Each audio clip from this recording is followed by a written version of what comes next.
హరి ఓం శ్రీ గురుభ్యో నమః. హరి ఓం. వాక్య విభూతి అనే శీర్షికలో భగవాన్ శ్రీ సత్య సాయిబాబా వారి ఉపదేశం తెలుసుకుందాం. ఓం నమో భగవతే శ్రీ సాయి ధన్వంతరియే నమః. ధన్వంతరి మూర్తి ప్రసాదించిన దివ్య మంత్రం ఇదే. సర్వులను దివ్యాత్మ స్వరూపులుగా సంబోధించే స్వామి ప్రతి ఒక్కరికి బహిర్ పరిశుద్ధి అత్యంత ముఖ్యమని అనుక్షణం గుర్తు చేస్తూనే ఉంటారు.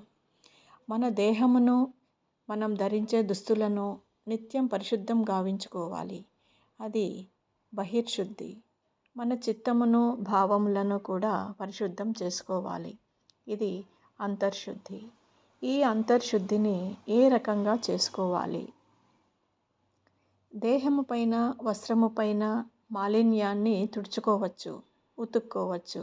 కానీ లోనున్న మాలిన్యాన్ని ఏ రీతిగా పరిశుద్ధం చేసుకోగలము? దానికి ఒక్క సరైన మార్గము. ప్రతి జీవియందు, ప్రతి ప్రాణియందు, క్రిమి కీటకాదులు మొదలుగని సర్వ ప్రాణులయందు భగవంతుడు ఒక్కడే అన్న భావము అభివృద్ధి పరుచుకుంటే హృదయ శుద్ధి చేకూరుతుంది. ఈశావాస్యమిదం సర్వం, అన్నిటి యందు వసించువాడు భగవంతుడు ఒక్కడే. ఈ సత్యాన్ని గుర్తించి వర్తించుకుంటే మనకు చిత్తశుద్ధి చేకూరుతుంది. మనము పరిశుద్ధం చేసుకోవలసినది ఏమిటి? రజో తమో గుణములతో కూడిన మనస్సును మాలిన్యము, చంచలత్వము లేకుండా పరిశుద్ధం చేసుకోవాలి. ఈనాటి మానవుని మనస్తత్వం ఎలా ఉన్నదంటే, తన దోషములను తాను కప్పిపుచ్చుకొని పరుల దోషములను వెతకడానికి ప్రయత్నిస్తున్నాడు. ఈ రెండు దుర్గుణములు ఉండినంత వరకు ఇతని హృదయమునకు ఏమాత్రమూ నిశ్చలత్వం ప్రాప్తించదు. తన యందున్న దోషములను, ఇతరుల యందున్న మంచితనమును గుర్తించినట్లయితే తన హృదయము, మనస్సు పరిశుద్ధము, పవిత్రము అవుతాయి.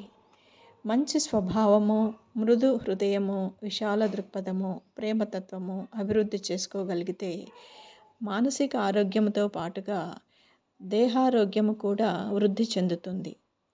అప్పుడు వైద్యులతో అవసరమే లేదు.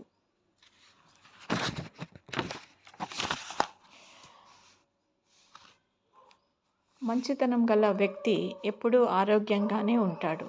మనసులో కుట్ర, కాఠిన్యము, విద్వేష భావాలు గల వ్యక్తులెప్పుడూ ఆందోళనతో, అభద్రతా భావాలతో, ఉద్వేగంతో, ఉద్రిక్తతతో అనారోగ్యాన్ని పెంచుకుంటూనే ఉంటారు.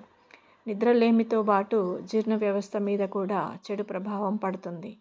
మానసిక ప్రశాంతత లేని వారికి రక్త ప్రసారంలో, శ్వాస ప్రక్రియల్లో, మూత్రాశయ పనితీరులో అవాంఛనీయ మార్పులు వచ్చి ఆరోగ్యం పైన తీవ్రమైన దుష్ఫలితాలు కలిగిస్తాయి. వ్యాధి నిరోధక శక్తి తగ్గిపోతూ శరీరం అనేక వ్యాధులకు నిలయంగా మారిపోతుంది. అందుకే మనసును అదుపులో పెట్టుకొని, ప్రేమతో నింపుకొని శరీరాన్ని దైవ మందిరంగా మార్చుకోమంటారు స్వామి. హరి ఓం శ్రీ గురుభ్యో నమః. హరి ఓం. ఓం శ్రీ సాయిరామ్.